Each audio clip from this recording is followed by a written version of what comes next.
नमस्कार, आप देख रहे हैं न्यूज समाचार जनता की आवाज। आइए खबरों की शुरुआत करते हैं। सूर्यवंश की राजधानी अयोध्या देश की पहली सोलर सिटी बन चुकी है, ऐसा कहना है सीएम योगी का। अनेक ऐसी तिथियां आई जब अग्नि परीक्षा देते हुए हर भारतवासी गुजरा, लेकिन ध्येय सबका एक ही था, श्री अयोध्या धाम में श्री राम जन्मभूमि पर प्रभु श्री राम लला विराजमान हो, हर हाल में विराजमान हो। सीएम योगी ने कहा, सनातन धर्म का गौरव कैसे आगे बढ़ेगा, इसका एक मूर्त रूप आपको महाकुंभ 2025 प्रयागराज में देखने को मिलेगा। सीएम योगी ने कहा, अयोध्या में राम जन्मभूमि ट्रस्ट ने मंदिर का वीडियो जारी किया। वीडियो में मंदिर की दिव्य और भव्य सजावट दिखाई गई, जिसमें फूलों और लाइटों से सजाया गया। ये सजावट रामलला की वर्षगांठ के अवसर पर की गई है।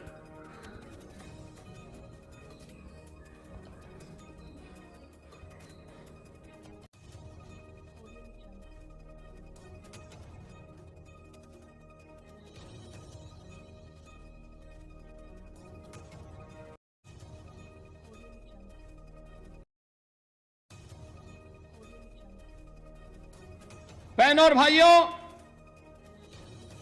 इस अवसर पर श्री राम जन्मभूमि के लिए चले एक लंबे आंदोलन को जो संविधान के दायरे में रह करके लोकतांत्रिक तरीके से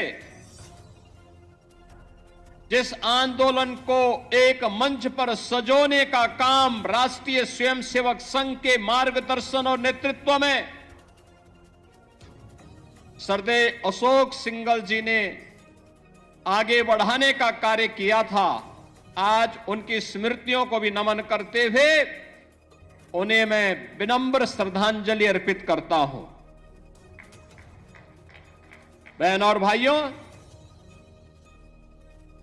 यहां पर जो बात अभी माननीय चंपत जी कह रहे थे, 22 दिसंबर 1949 रामलला का अपनी जन्मभूमि में प्रकटीकरण होना, जो इस पूरी लड़ाई की पृष्ठभूमि को आगे बढ़ाता हुआ आज इन स्थितियों में पहुंचा कि हम 1 वर्ष की प्राण प्रतिष्ठा के कार्यकाल के उपरांत आज यहां पर एकत्र होकर के इस मंगल गान के साथ अभिभूत होकर के गौरव की अनुभूति कर रहे हैं। लेकिन इसके उपरांत भी अनेक ऐसी तिथियां आई जिन्होंने हर भारतवासी के सामने अग्नि परीक्षा के इस दौर से उसे ले जाते हुए न्याय संगत तरीके से मर्यादा के अनुसार धैर्य के अपनी अग्नि परीक्षा देते हुए हर भारतवासी गुजरा। लेकिन ध्येय सबका एक ही था, अयोध्या में श्री राम जन्मभूमि पर प्रभु राम लला का विराजमान हो, हर हाल में विराजमान हो। मेरे लिए इसलिए भी सौभाग्य का विषय है कि हमारी 3 पीढ़ी उस अभियान के साथ जुड़ी रही। पूज्य महंत दिग्विजय नाथ जी महाराज को मैं नहीं देख पाया था, लेकिन अपने पूज्य गुरुदेव से जो मैं सुनता था, और मुझे याद है जब 2014 में मेरे पूज्य गुरुदेव अपने अंतिम यानी उनके अंतिम श्वास चल रही थी, संजोग ऐसा था कि सरदेव अशोक सिंघल जी उस समय उनको देखने के लिए हॉस्पिटल में आए और अंतिम बातचीत भी उनकी सरदेव अशोक जी के साथ ही। काफी देर तक वह देख रहे थे, अशोक जी की तरफ देख रहे थे, और अंत में एक ही बात उन्होंने कही।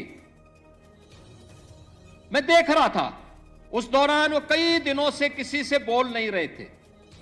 अशोक जी को भी काफी देर तक, लगभग 1 घंटे तक वह देखते रहे, एक टकटकी लगाओ निगाहों से देखते रहे, और अंत में उन्होंने अशोक जी को सामने बुलाया, कहा, क्या राम जन्मभूमि का मंदिर बन जाएगा ना?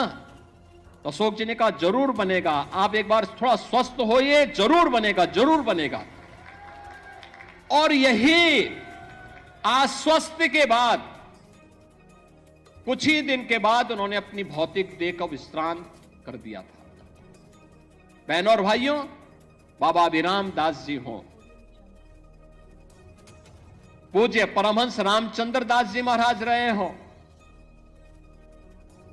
शंकराचार्य की परंपरा रही हो, रामानंदाचार्य की परंपरा रही हो, रामानुजाचार्यों की परंपरा रही हो, पूज्य संतों की एक अविरल परंपरा रही हो, या फिर राष्ट्रीय स्वयंसेवक संघ से जुड़े हुए यशस्वी नेतृत्व का ये पूरा अनवरत सिलसिला चलता रहा, लगातार चलता रहा।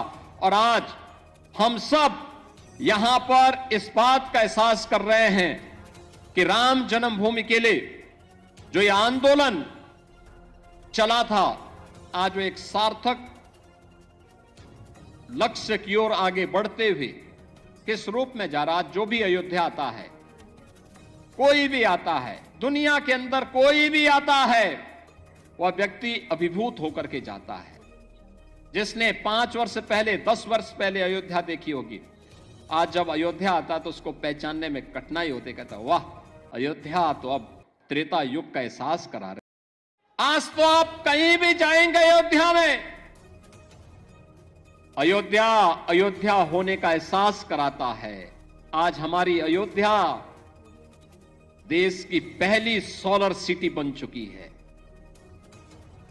पहली सोलर सिटी, सूर्य वंश की राजधानी है, पहली सोलर सिटी अयोध्या बन चुकी है।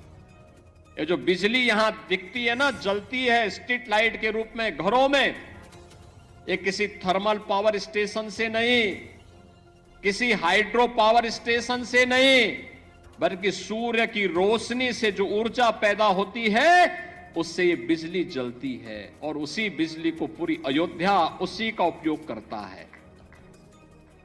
ये नई अयोध्या, नए भारत का नया उत्तर प्रदेश है, तो नए उत्तर प्रदेश की नई अयोध्या अपने तीर्थ होने के गौरव के साथ पूरे देश को अपने साथ जोड़ रही है।